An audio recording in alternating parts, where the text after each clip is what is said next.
Hello everyone, how are you doing? All the data will be found down below this video. My name is Guberman, CEO of Guberman PMC LLC.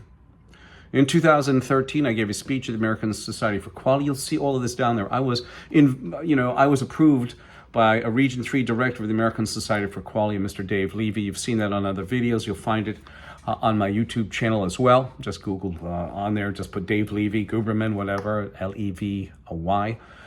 David, D-A-V-I-D, you'll find it. He basically said that ANAB had no problem with what we're doing, nor did I need their approval, okay?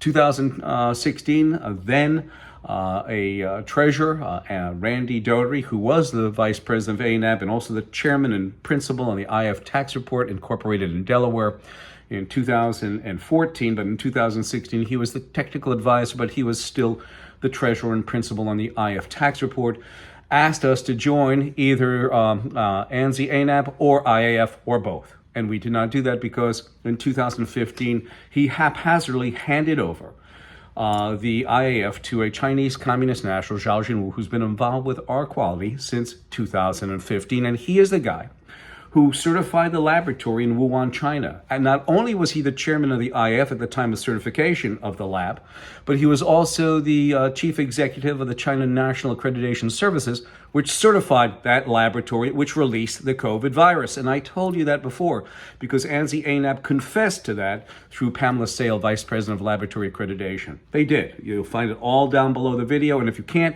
it's on my website. You'll find it in videos.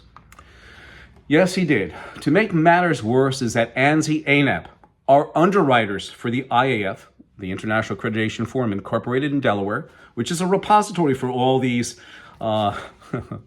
accreditation bodies, if you can call them accreditation bodies. They accredit anything, okay? You can see it with recalls, and you can see it in Pfizer and Johnson & Johnson, who skipped quality processes and procedures, and they had COVID vaccines returned because of contamination because they skipped quality processes and standards. And for your information, in medical, since I was involved in medical, the way these companies find out that there's a problem, either you get sick or you die, one or the other.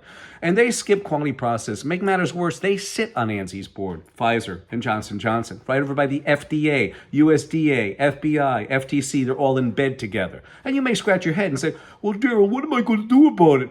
Sit there and do nothing, you deserve what you get. So, and then you have Boeing. Boeing, who fudged documentation. Boeing. You have Lockheed, who after 800 F-35s being produced, 801 still have quality defects, up to and including loss of aircraft. You'll find that video on there too, about the article that somebody masterfully wrote. You'll find it inside that article concerning the 800 aircraft plus. And then you have Boeing. Boeing. They sit on ANSI's board too, like Lockheed, okay? And they're involved with Sikorsky because Lockheed bought Sikorsky. You know that litany, I've told it time and time again. But they sit there. Boeing, in 2002, put out a memo, a procurement procedure for their suppliers that said if your AS9100, and for those of you who don't know, an AS9100 certificate is for aerospace. It's an ISO standard for aerospace.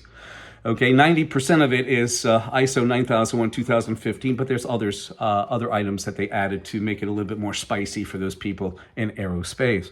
And they said that if you have an AS9100 certificate, don't worry about it, send us your shit. That's basically what they said. They don't need to send any auditors in there. I'm not saying that happens all the time, but it gets them absolved from the sins of their fudging documentation, which they did along with their partner in Steel for a crime, Kobe Steel. I have all the data. I don't make this up. I would not do this because of liability. And on top of it, if they sued me, I can prove with a shadow of a doubt that ANSI and the American Bar Association are in bed together, especially with the DOJ as well, that sits on ANSI's board.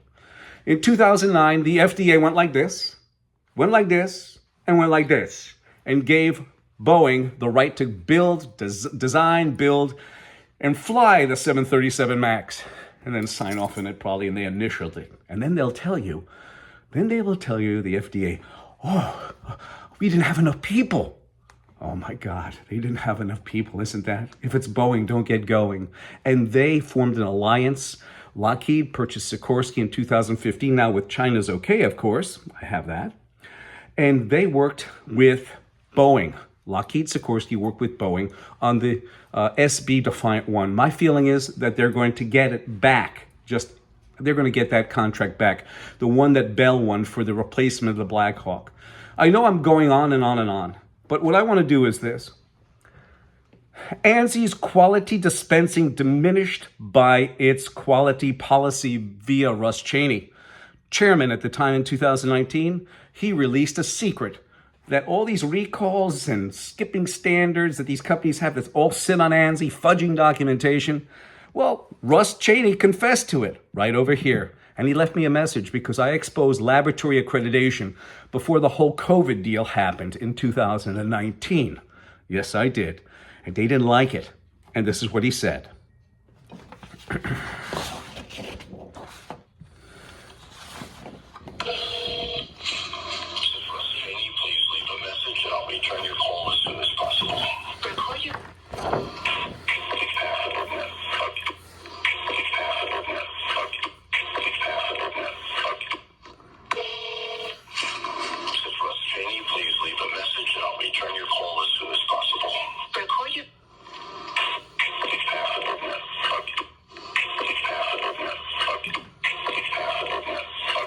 And this is what their lawyer said, because I sent letters out to Joe Batia, the CEO, who should be fired, incompetent. In 2022, I put it in a submission to become a director at large, sitting on ANSI's board. And guess who was the chairman then? Of the election, the nominating committee, Russ Chaney. Do you think he was going to let me on? Oh, no. They're not ethical. They do not have any integrity or honesty. They have Russ Chaney who says half a nut, fuck you. And by the way, their lawyer said after analysis, we were unable to identify any harassing or objectionable content in the brief audio file provided. That's what you call blue smoke and mirrors. In the political arena, it says it's a circus. I'm going to leave it here. But I want to let you know this, business owners, my fellow citizens. Any organization that has quality, or they say they're driven quality with the voluntary consensus standards like ANSI does, and they have a quality policy of half a nut, fuck you, every one of their corporations and federal agencies approve and condone those types of words. And I know you're saying, well, Daryl, everybody says fuck you. Now, let me just say this. Google, who owns YouTube, tries to censor these videos. You know why? Because Sanjay Pinkar, the CEO of Google, who Google is ISO 27001 for cybersecurity, got 500,000 of its members' identities and everything else taken several years ago. That will also be in the description. I look forward to hearing from you. Have your comments below and let me know if what Russ Chaney said is professional. 203-556-1493 or Daryl, TQRS @yahoo.com. I thank you and have a wonderful day.